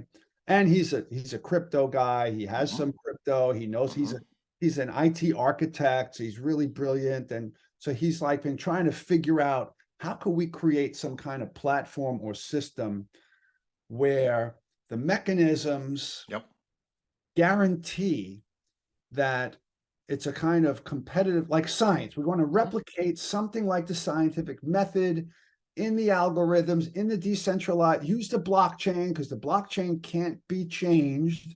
So it can be a transparent place where anybody can go in and check, unlike when things get changed in Wikipedia or Google, big tech, there's shadow banning, there's all kinds of weird algorithms that hide things and bury them and all that stuff. He's super aware of all that and trying to figure out the logic to combat that in a platform that's decentralized. Right. So that, okay, it's propositional only. That's the first level. It's like, we want to create something that's kind of like search engine and Wikipedia and Snopes, fact checking, but all those things are corruptible and, manipulated constantly. So we're trying to figure it out just at the conceptual level, but we also have developers building this thing. Okay. Right. Wow. That's really cool. Yeah. So we want to like create like jury systems. I don't know if you know much about crypto and blockchain and things like that. No, I'm horribly ignorant. Okay, so cryptocurrency. Look, all currencies are like kind of fiat currencies, right? We print money or whatever. We decide that these things are money units or whatever, right? Well, peppercorns back in the day, and then gold, silver, whatever. And now we just printing money and everything. But so crypto came about as like the first one was what is that called? Bitcoin, obviously. Right. Yeah. And some guy with a Japanese name, they don't know if he's a real guy or whatever, but he created the program and he released a certain number of them. There's a limited number of them and they can't be changed. So it's like the Turkish lira, they could just print more of them and the inflation and then your savings go down, the value of your pension goes down. But with the certain, it can't be, you can't go beyond it. It's built into it. And so like, somebody who bought $1,000 worth of Bitcoin when it first came out is super rich now, because each one is worth something like $35,000 or something. Because once it caught on and people started trusting it and using it, it's all about that. Like Confederate money is useless nowadays except as a historical relic, right? So this confusions about currency. This is an economics issue. And I remember when I took an economics class in college, my professor, he said, I wrote my dissertation on currency. And what I discovered was that I don't understand it. Right. Because you keep moving it around and it keeps having value, unlike the things that we barter and exchange. Right. So in any event, so that's crypto. Right. But like, whenever transactions occur, they have these things called smart contracts. So the contract is built into it. Like you and I agree that if you do X, then I will release Y amount of money to you, cryptocurrency. And it's built into the contract, which is on the blockchain. Everybody can see it. And so if it happens, then there's a distributed network. There are all these different nodes. It's like everybody in the system has a complete copy of the blockchain. Right. And there are miners. These are people who go in and they try to validate the exchange somehow. And that I don't understand the Mm-hmm. the technology of it. But there are like, so it's like everybody has a ledger, not just Right. your bank and you and your Right. bank account. Everybody in the system has a ledger. So whenever anything changes, the whole entire blockchain, it's noted and it's permanent, it's irretrievable, it's irreversible, it can't be manipulated. And so like the miners who validate, the first one to validate the transaction gets a little Bitcoin or something, right? So there's an incentive to validate or invalidate. And so if something gets invalidated, then it gets switched, it gets reverted. And yeah, there's all this stuff. I don't understand that, you know. Okay. Well, that's certainly, yeah. Yeah, I can only Okay. sketch the Yeah, mechanics fair enough. at the That's conceptual. as far as where I need. I got a good enough schematic now working. Yeah. So now there are all these other businesses that are coming in. So those were just modes of exchange and a currency. Now the next level of cryptocurrency is these service related ones. So you know Dropbox, right? And iCloud, cloud storage systems, right? Yep. So this thing came out called Filecoin, and it's a cryptocurrency that functions also like Dropbox or iCloud, but all the users agree when they buy some of it to open up the space on their hard drives that's unused to act as part of a distributed functional equivalent of a file server. Wow. So they don't have to have like these big file servers in refrigerated rooms and everything, right? And so there's this incentive. And then like, so you pay a certain fee to be able to use the cloud storage, and you pay with Filecoin. And so that's a service related version of crypto. There's a blended thing going on there. So that's what we want to do with knowledge somehow. We want to create a platform which we want eventually to have the semantic web. So, you know, decompositional breakdown of every concept and proposition. If we can map the meanings in a semantic web where it's not just pattern recognition, but meaning is coded into it, right? We want to have that eventually. So we have a whole series of stages of what we would like to develop. Right. But one of the, you know, originally, like one of the ideas is so anybody can stake a claim. There's proof of stake, and people can invest a certain amount of currency, like on a claim. Or I could say, okay, so-and-so made a claim, like President Biden said X, or Donald Trump said Y, or whatever, and we want to validate or invalidate. I was like, that's got to be false. So I could say, I'm going to pay a certain amount to have the community validate it, right? And then people will go in, like the miners, the knowledge workers, and go in and look up all the evidence for it, or whatever, and then they'll circulate that, and it'll go through juries who are epistemological kind of experts. Wow. Just anybody could do it too. It's going to be like the better that you do in the system, it will always record, and you'll get a rating like an Amazon seller rating. You know what I mean? So Sure. And then if you we're going to design courses that teach people how to do this, and that might enable them to jump ahead and do more work or whatever. So we want to, and you know what a CAPTCHA is? CAPTCHA. You've definitely used them. You just didn't know they were called that. Are you a robot? Identify the traffic lights. Oh, yes, of course. That's a CAPTCHA, right? So, okay. And you know what's going on? What many people don't realize is that when we do that, we're training AI, because AI can't figure that out. Right. They're using that as a security thing. And you think, okay, yeah, I have to prove I'm a human. But really what you're doing is you're doing work for their AI. Yeah. All right. So, but we want to do things like CAPTCHAs too, so that we want to break down every claim into its simplest components. So like one proposition might have 100 different components that we divide it up to. And, you know, so maybe there's a cat in the claim or whatever. And so there's going to be identify the cats, you know, I'm just giving rudimentary examples of ways in which we can distribute the validation so that ideologically biased people won't even know how they could mess up the system. Lovely. We want to break it down onto the like subatomic level, all the conceptual components, and at each level, we want to try to unite them in a way where, you know, love it.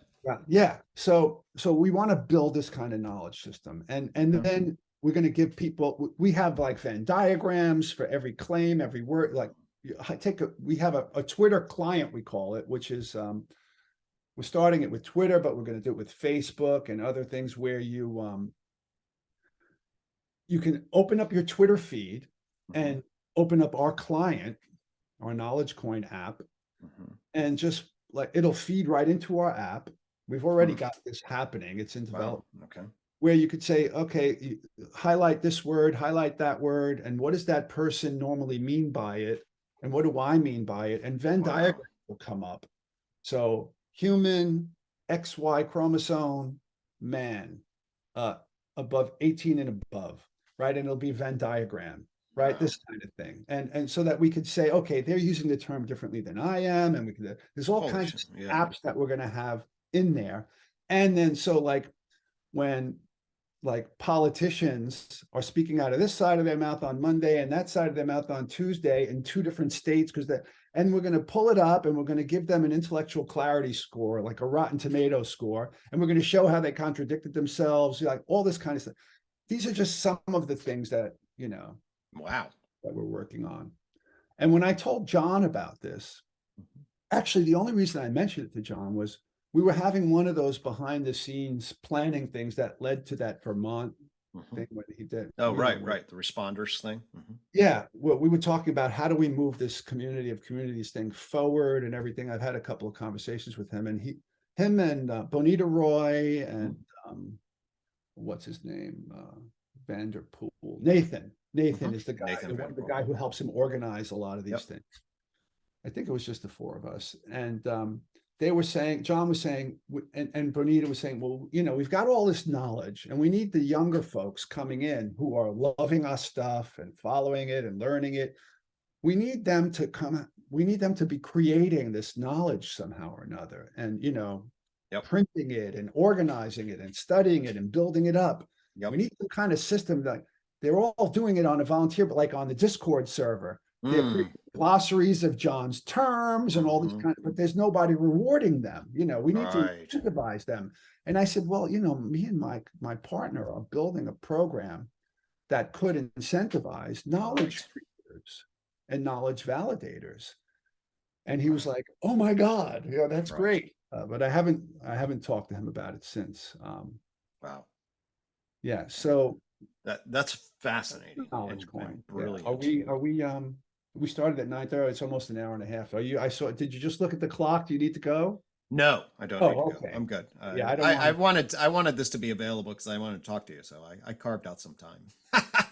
So yeah, I can go pretty much whenever. I mean, I'm I a certainly little have to all go by over the 12 place. with that, but so Yeah. whenever. I mean, I'm the chief philosophy officer, the Okay. CPO of Mhm. Knowledge Coin. All right.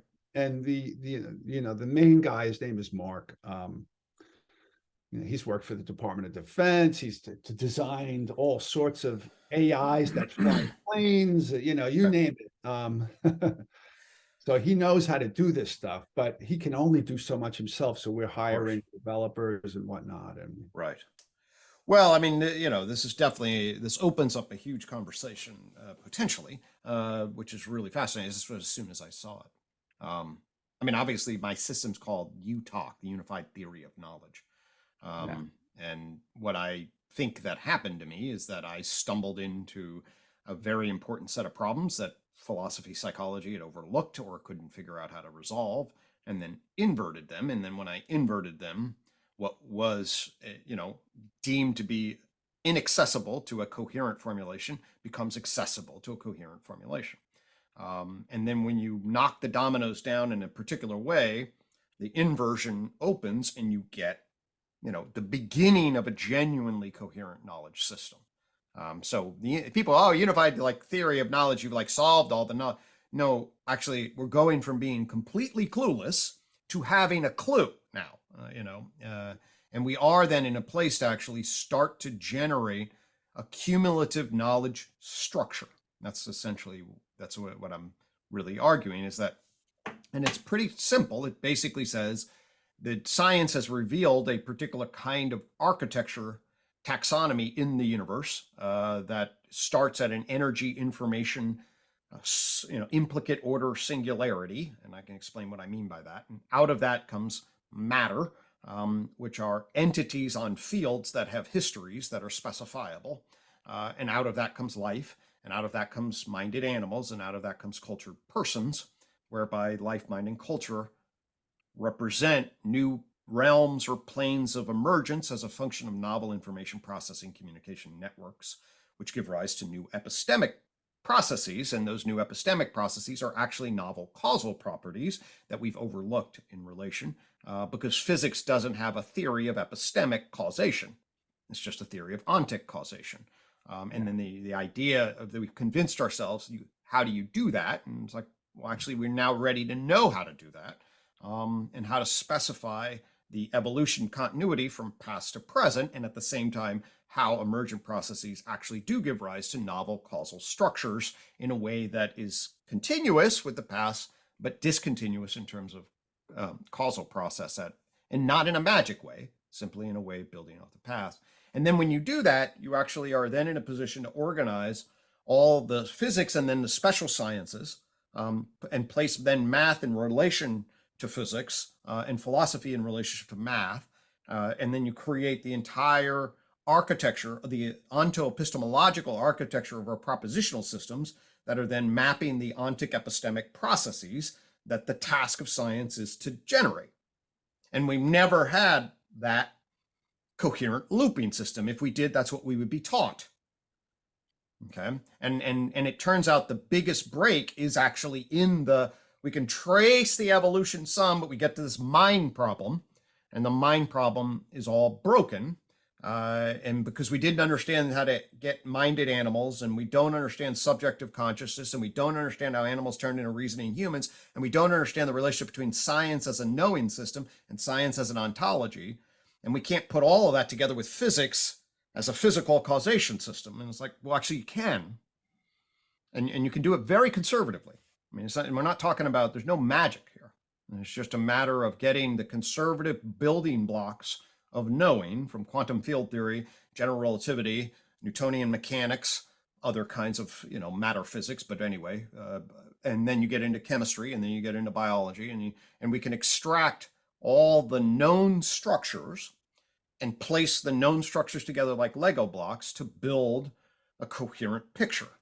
That's what I essentially found out, that is actually genuinely available to us. And it's conservative. That's why I was like, so when I'm hearing you, I'm like, yeah, there's an opportunity. This isn't bullshit. This isn't like, it's just like, there's like, well, no woo. We're not talking, I don't need to go to synchronicity. I'm not saying, I know exactly how to say, maybe there is synchronicity, but actually the unified theory is what I call endonaturalism. Okay. There's there's maybe aliens. I don't know. Maybe God, maybe psi phenomenon. I don't know. Those are outside my coherent naturalism. I'm agnostic to all of that. My approach when I wrote my dissertation. Look, I personally think that there might very well, I don't think it's implausible to think that there are things like psi and synchronicity and all that, especially because I've had a lot of personal mystical experiences as a deep meditation practitioner for like almost 50 years. But that's all unnecessary. So I argue, it's always preferable to show that the knowledge or your arguments can be made coherent at the most minimalistic level. And then the rest is just gravy. It either is there or it's not there. It's irrelevant. That's and that's what we both learned from academia. Yeah. Try to, Occam's razor. Let's right. You start adding shit, you're going to create, especially if you have a coherentist sensibility, which is what I was born with for whatever reason. My approach to epistemology is a coherentist sensibility. And I want to take the maximum capacity to explain and understand with coherence, with minimum number of assumptions and assertions. And what's tragic, or what's exciting, both at the same time, is that actually you can build a minimalist coherentist approach now. That's what's available to us. And a minimalist coherentist approach that then springs forth an understanding, and then sets the stage for a new enlightenment, basically. An enlightenment that places mind in right relationship to matter. And at the level of animal mindedness, at the level of behavior, how to understand behavior, at the level of experience, subjective qualitative experience of being, the level of epistemology, at the level of ontology. and then just know what everybody is saying and why we've been confused. Why did quantum mechanics? What's the Copenhagen interpretation? Why did that confuse us so much? What's the proper current understanding of many worlds? How do we understand many worlds in relationship to Copenhagen or any number of kinds of issues? What happened with general relativity and Newtonian space-time? All of that is now available to us. And so if we could build a knowledge system, right, that actually, and then you have a semantic knowledge system, and then you can test the semantic knowledge system to see actually whether or not, I mean, I've always said we need Wikipedia pulled through the UTOK. You need to pull Wikipedia through the UTOK and invert it and basically be like, okay, here's mathematics and deductive knowledge, and then what's the proper relationship between mathematics and physics? Well, physics is an empirical system where they build the metaphysical concept of behavior and the observation of it, okay, which are entities and fields in the world that are then measured by trained observers from a third-person epistemological perspective, and then they make models of the entity field relational chain structure. I mean, that is what physics is, and they call it the science of behavior of matter and energy. And then chemistry is the evolution of material complexification from particles to atoms up into molecules. And this creates across scale things like geology and astronomy, then across scale creates the matter dimension of complexification. And then biology happens with cell theory, genetics, and natural selection giving rise to ecological levels. And then at the Cambrian explosion, you get a nervous system on a sensory motor looping system. And then 200,000 years ago, you get the beginning really of the human language system that's going to create culture. And then that's natural behavior. And we're also then evolve technological behavior. And in the 21st century, the information structures of our techno behavior are interfacing now with our justificatory structures. And we're building a new realm of existence. And we're either going to get through that, okay, or we're going to break everything up because it's we're really, really on a high, thin stack and we're vulnerable to global civilization collapse. And if we have wisdom, we can fly through the needle of what I call the fifth joint point. We can fly through the needle as long as we have wisdom. If we don't have wisdom, the likelihood that the intersecting, that's going to be this, what I call the wisdom stack. We better have the wisdom stack from energy at the Big Bang to what I call the concept of imaginal God. And if we can, that's what I call wisdom energy. And if we can align our knowledge coins, which by the way, I can then with both our knowledge structures objectively and our subjective qualitative experience of being in the world in right relation, then we'll, so anyway, if we could actually build an infrastructure, and this is where I'm totally ignorant, I barely even know fucking blockchain, but this is a behavioral investment theory coin, a Bitcoin, a knowledge Bitcoin. It's structured that way. That's the design of it, so that it networks together all of our knowledge systems coherently. And so that's why I saw that. I'm like, oh my God, I can drop the iQuad coin inside of an existing knowledge coin structure. Okay. And then you could get me out of it, get the system in there and get the system validating that structure, because it isn't fucking about me. It's about gathering knowledge oriented towards wisdom. Yeah. Yeah, I'm curious to learn more about that coin, but not necessarily today. That's well, that's part of the course. If that's certainly you'll have a sense of it.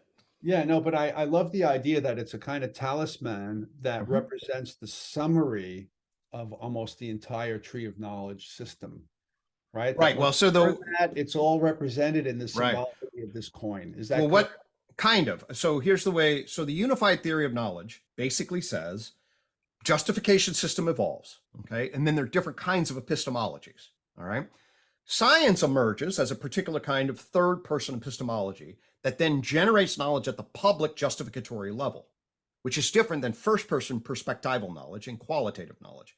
Science never figures out a way to put first-person qualitative in right relationship to third-person quantitative, okay? That's what I call the enlightenment gap in the mind-body problem, all right? The tree of knowledge pulls back and gives you your third person mapping of the behavior patterns in nature aligned to the right emergence with the right carving of nature at its joints at the level of energy to matter, matter to life, life to mind, mind to culture.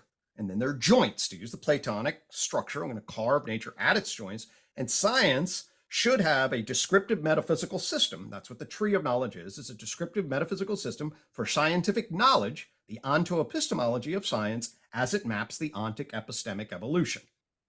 Okay. But that's scientific knowledge. That's all propositional. and it could be big picture third person. Okay. But scientific knowledge is theoretical, generalizable, third person, etc. This conversation is qualitative, unique, particular, embedded in the subjective real. It's a different language epistemology. Okay. And we haven't figured out the yogic sciences go into inner living. They develop an inner path and what corresponds from the inside. Okay. And modern empirical science didn't. It was just like, that's irrelevant. Okay. Bullshit is irrelevant. It's all part of living. But we don't have the right metaphysics. So what is this thing? This coin is in the shape of an H, and then you rotate it, it becomes the I. Okay. So that's your human identity function. So that's now what that captures is it captures some generalization between us. But the first thing it says is, what is it that makes my life, Gregg, unique and particular that I identify with? Okay. Which science considers to be error, by the way. Okay. That's error. It's all the accidental bullshit that happened to happen that gets attached to my structure after I've generated the general causal mechanisms. It's error. It's my life. But to science, it's error. Same with you, right? But we need a way to capture error and make it meaningful. The human identity function then places what is then error from the outside tree of knowledge. We're all fucking just talking apes on a culture person plane of existence. From the outside, from the inside, it's like, oh my God, I'm me. Okay, right? And I care about my, what I'm doing the rest of the day, and what you're doing the rest of your day. From a science perspective, that's all just generalizable. From a first person subjective qualitative, it's everything that matters. Okay. So you have to have recognize that, well, there's different language game, justificatory, epistemological rules for science or for subject. Science factors out subject. That's a language game rule. It's why it's a third person objective behavioral that generalizes theoretical structures about general mechanisms, gives rise to actual unfoldings. That's all. That's what it does. Yeah, right? and the third personal bias is related to, and when I made a remark about this earlier, you said, well, there's two different ways about behaviorism, but and I'm not as knowledgeable about that. I'm not sure I even really followed the distinction. It doesn't really matter to me right now, but the point I'm bringing it up because there's something about the third person perspective as the scientific epistemological framework axiom almost. Totally. Which is behavioristic insofar as, is it observable? Totally. But let's be clear about this. Is it observable in a third person trained intersubjective agreement that gives rise to reliable and valid data? I can observe my own experiential phenomena. But I can't. And because this was the great problem. You mentioned James as sort of a founder. The actual founder of psychology, and James is a founder of American psychology. The actual founder is Wundt. And Wundt then trained introspectionists because this was the original topic of psychology. But of course, you can't get intersubjectively trained observers on the same data. You just have to all line us up in the same room, and I'm observing my stuff and you're observing yours, and I can never check yours. I can never check your perspectival. So it dies precisely because there's not inter-rater reliability on the data. Okay.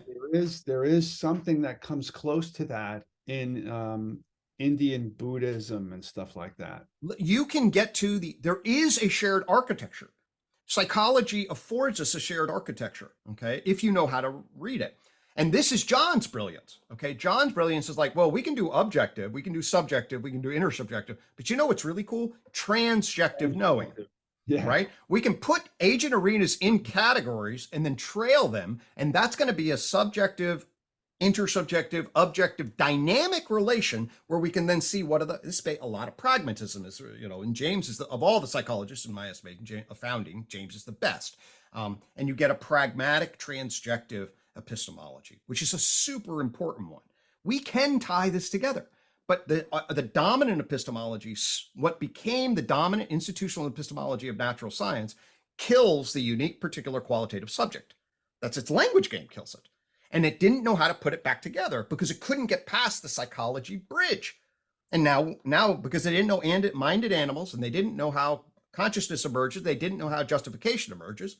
It's an amazing, massive divide and conquer thing. Not that that's the intention, but you're separating out all the knowledge of every individual epistemic agent Totally.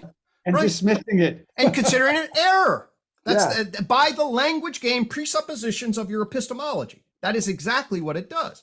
Every and so one of you them is a mere anecdote. Mhm. Totally. It's error. So now this you see this in psychotherapy. Somebody comes to you and you're like, well, how do I treat them like a general? That's what my scientific knowledge is. How do I treat them like a unique, particular person? And where should I make that distinction? And how? It's an unbelievably epistemological, ontological, and axiological set of fucking shit show problems. And you can just document the systems not up to the task of even framing and coordinating the dimensions, yet alone actually creating a coherent resonance. But we can now. That's the thing. So bottom line, I'll just finish this because I went off on a. So UTOK I does. like when you get inspired. Well, so what UTOK does is it gives us a meta psychological, metaphysical technological architecture. Okay, and it says tree of knowledge over here. All right, that's your scientific map, and now we have a coherent big history map finally that goes all the way. So we can we can take a generalizable third-person scientific perspective, okay? But that aspectualize is only part of reality. It is a somewhat transcendent realist view, but it's still grounded in human categories of mind in some ways. There's all of that, and that's interesting. But the bottom line is, okay, there's a generalizable third-person behavioral view, and now there's a coherent one with the tree of knowledge, okay? Then it says, here's the coin, okay? The coin then shows, hey, you marry the coin to the tree, which says, hey, I'm inside my view in my subjective qualitative. Can it be built to be in right relation to the objective view placed in an intersubjective construction across a transjective time frame? Okay. And the answer, I argue, is yeah. Do I map myself onto reality? Okay. Right. That's how, then I can map myself onto reality. And so that's your human identity. And notice that it's the I, which is the square root of -1. Okay. And the square root of -1 then is the imaginable versus real. I don't know, basic math. And if you square that and you square that again, I to the 4th, you get 1. So it creates an identity. Okay. Between, and then it then symbolizes the following network. Okay. So what the coin then symbolizes is, well, you put it in relationship to the tree and you have a physics-based science third-person behavioral view relative to a unique particular subjective view. That's one, okay?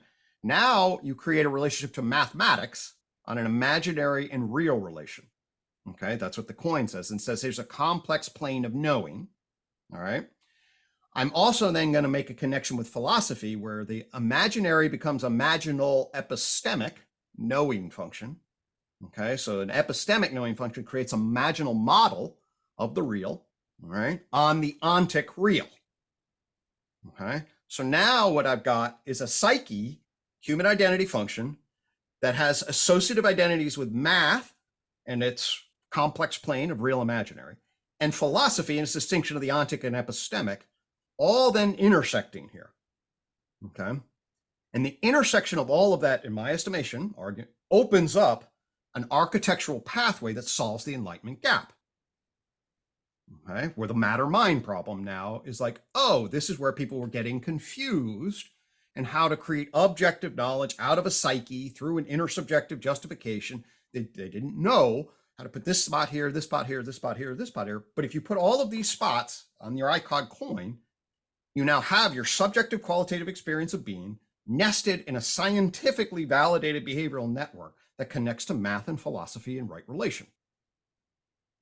And that's rotating the coin. And then you flip the coin, put it in the tree of life inside the garden, and you have a path from knowledge to wisdom. Okay. In terms of a mythopoetic collective. All right. Now that rises back to one of the great wisdom traditions. Okay. And so now what you have is like, oh, what is the knowledge system that you would want to raise your kids on? I want to raise my kids on true knowledge systems that are coherently organized, that allow us to grow oriented toward wisdom. And to put your kids in kindergarten that allow them to start the process to engage in the world, right? Their subjective experience of being, the science, the reality that they're in, and the development that they're headed towards enlightenment, towards fulfillment, towards axiological, grounded ways of being. And then the whole system is like, oh, and then you really see the current system is this fragmented, chaotic pluralism that has all these parts and no capacity to integrate those parts into a coherent whole. And the UTOKs there is a capacity to do it with authentic truth first as a guiding principle, and genuine universal goodness as a second guiding universal principle. I can specify what that is, and that can be coherent. We can return to coherence. We blew up coherence epistemologically. We can return to coherence, and that's the dream. So the coin is the subject, the tree of knowledge is science, the garden is wisdom, and there's coherence between science, subject, and wisdom is available. I like it. So there it is. That's the pitch for the workshop. That's why I want to study it. All right. Well, that's what I think I found in my own crazy way. But Yeah. What was I going to say? So yeah, look, almost any body of knowledge, we are aspiring to build a platform where insurance companies can use it. Anybody can use it. All the different fields of psychology, like anybody who has knowledge can input it into the system. And we want to build what's called tokenomics, which is the way that like I said, the miners or the validators could get a little profit if they do some work, right? So if you put in information that other people use or build on, it's almost like royalties. We want to build up the system so that there's an incentivization to create knowledge. There's a disincentivization to create misinformation, right? So that, you have to stake a certain amount. You have to invest. It's like your behavior investment that you have to invest in your claims. This is so exciting, Rich, because I'm sorry I interrupted you. I have to say this for just a second. Yeah. Okay. So as much knowledge as I have, I'm a fucking theorist. All right. I'm a theorist and a clinician. Those are two things. I'm not an organized systemic structure, and I'm a skeptic. Okay. I'm looking out at I've looked out at this whole little internet community. Okay. I'm like, how the fuck is these Zoom conversations are actually going to leverage change? Okay. What is the incentive structure that we're actually going to build that creates the necessary bridge between where the hell we are and the inevitable technologies that are still going to happen, right? And shift the incentive structure to create a fundamental. I have not seen anything, okay, that's in the ballpark of something that I would be like, that's actually got a generative mechanism structure that actually is solving the problem as it bridges to the current system, Rick. That's what we're you have just given me the first thing that, at least in my schematic, that could actually work. So that's like getting me tearful. That's unbelievable that you guys are like, this has always been my problem. Is like, listen, I got this thing, but I'm going to sit in a goddamn shaman on a hill. It's like, well, I have no idea how to like actually interact with the world in a way that actually makes a fucking difference. Sorry, that was very funny. I mean, but that's my last 20 years. I'm like trying to do this work, a clinician. I can do it one-on-one. I have no idea. I'm a lone wolf theorist. I don't know what the hell. And then you're showing. So I was like, oh my God, if this knowledge coin thing is what I think it is, it actually, and that's when you described it. That's why I got a little hypomanic. It's like, oh my God.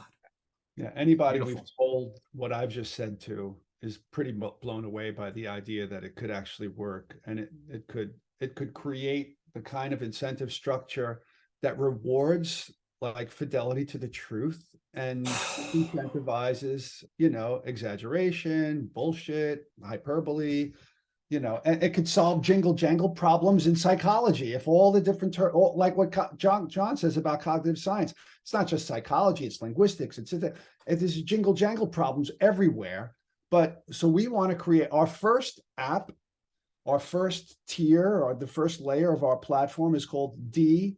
They have like DeFi, which stands for decentralized finance. Okay. So this is a term of art in the crypto space. Yep. And in the blockchain space. So we create, our first program is called D-Babel, where we want to create the Tower of Babel before God knocks it down and people can't communicate with each other. We want to create a decentralized common language. It's a universal concept translator. So no matter what language you speak, even in English, even with sub-dialects, we're going to have, okay, well, our analysts are going to say they're using the term this way. This seems to be what they meant. And we're going to put it through the jury. They're going to say, this is what that means. This is what getting emotional, Rick.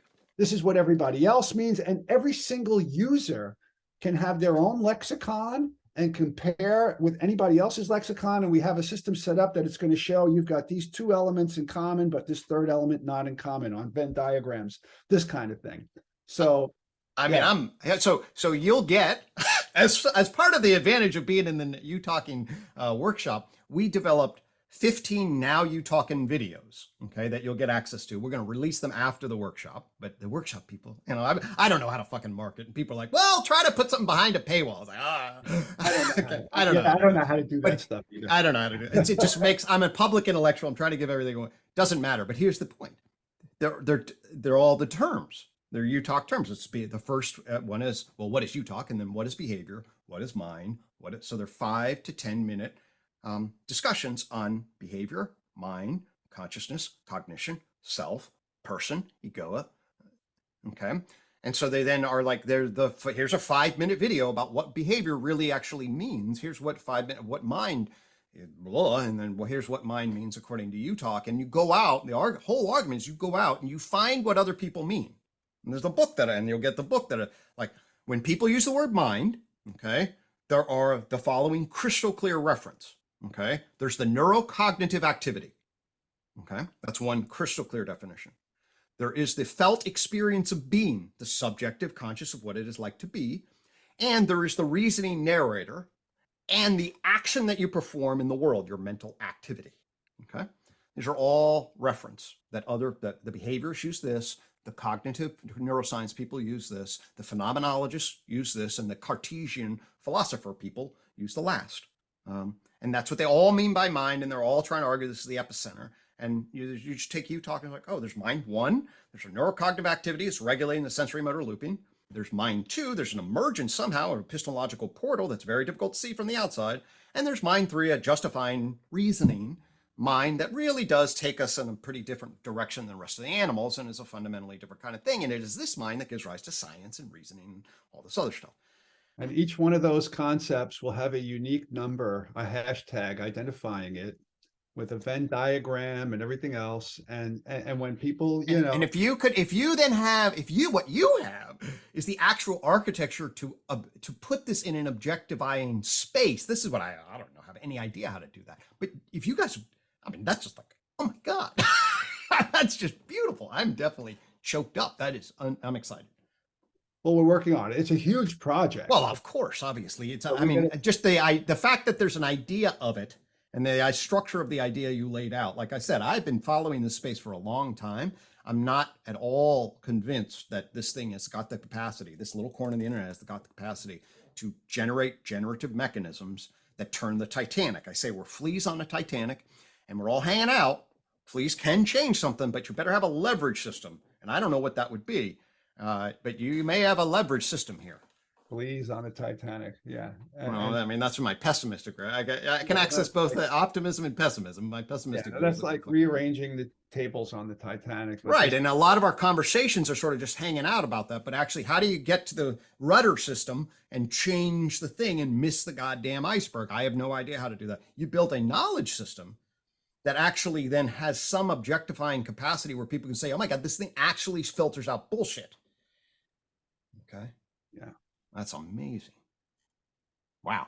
Yeah. So the first layer is this universal concept translator, and then we're going to build a logic thing on top of that, so that this contradicts that. That we have it's easy to program logic into algorithms, so that part should be really easy. But this is a lot of work. Oh, it's a huge. Listen, I'm just excited about the idea. Obviously, the implementation of it. But the fact that it'll be decentralized means that millions of people, if we structure it the right way, can be those individual anecdotes. Every one of them, when they're functioning in a transjective pool with this mechanism, right? So then it's a distributed cognition network that we're building. Totally. Blockchain. Totally. Right. So I've heard people talk about the next level of human evolution. That's right. This could be the skeleton of it. Exactly. Well, this is so another way of thinking about this. All right. So this is what I call the fifth joint point. Okay. So matter comes out of energy, right? Life comes out of matter. Mind comes out of life. Culture comes out. How matter comes out of energy is one thing. How does life, mind, and culture come out of the dimensions before? Well, the short answer is the information processing communication networks that create energy flow in different ways. Okay. So then, okay, well, 1, 2, 3, is there another information processing network communication flow at a higher order? Use some kind of inductive reasoning or abductive reasoning, and you can pretty much infer what the next state's going to be. Exactly. And then the question is, well, this is going to be such a radical transformation, and we're already vulnerable. We might have global civilization collapse. Yeah. I always said, when I read 1984, 20 years ago or whatever, I was like, how the fuck do you actually go back and get all those newspapers and then collect them back up and rewrite them? Okay. That's a real difficult task, even for a totalitarian government, right? Yeah. But if you're on the internet and you control what it is that people have access to, a 1984 totalitarian structure is completely plausible on the internet. If the internet's the only way to operate, it's and you already control the internet, happening. It's already happening. it's already happening. So you have global civilization. We knew that it was happening in China and North Korea because Google and whatnot, they're so limited. You can't type in Tiananmen Square over there and get anything, that kind of thing. Yeah. So, but it's happening now on this side of the globe. Yeah, no. And then you have all the voiceovers, and you can generate any video that you ever want. So if I get annoyed with the government, they just make a picture of me molesting a child, right? Yeah, deep fakes. So now you have deep fake potential. And the whole thing, you're living through a mediated structure that any totalitarian, if it gain control over it. So these are the two attractors. They talk about the third attractor. How the whole point, and John's got a 2014 video on this, okay, where he's got in his TED talk, I went back and found this, and he's like, oh God, what we need is a dialectic between wisdom and technology. We need a wisdom technology constructive opponent process, okay, where our wisdom understands what's the situation that we're in, which is basically now a hurricane, and is able to see, and we got to fly through the hurricane, and we got to build our technologies that actually bridge us. We're going to be on a Titanic. It's something you don't invent a whole new system. You have to somehow grow the system out of another thing. And I've always been like, yeah, I know, no doubt, but how?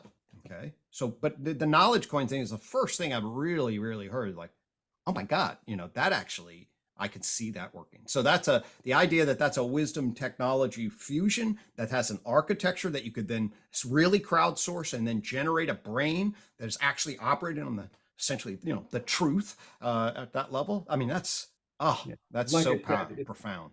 It's initially only propositional. Yeah. But because of folks like you and John and everybody else, that other wisdom, which is not propositional, that all will, what is propositional knowledge?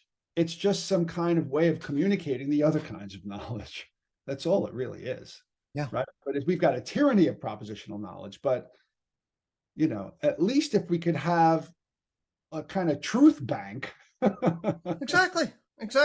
There'd be a truth bank, and the exciting thing is I think we can take the truth bank and cohere it so that then we get an optimal gripping function of self-worth relations. That's what the tree of knowledge led me to do, is like, I understand myself as a material object, as a living organism, as a minded animal, as a cultured person in a technological field. And all of these things are operating at resonant frequencies. And now my system can pull out the resonant frequencies, place them in relation. Those of us who are doing wisdom work can use something like that. It alone is insufficient. It's necessary. Yeah, no, but it's a necessary. But it's a generative. It's the blueprint of a generative structure. Yeah, I don't want to oversell it. I know where it is, but I'm just telling you the idea is absolutely brilliant as far as I'm concerned, and hopeful, and really hopeful.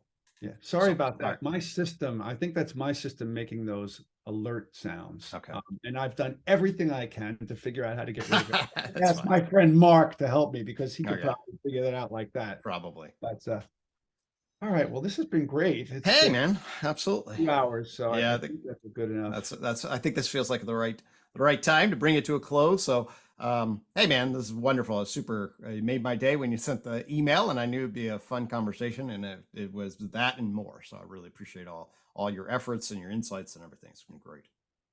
Likewise. Totally. Thank you. All right. We'll be in touch. We'll be in touch about the program. Yeah. Yeah. Amen. I'll be sending out some stuff. We're just doing some timing and all that. But all right, Greg. Take care. Have a great rest of the day. You too. Ciao.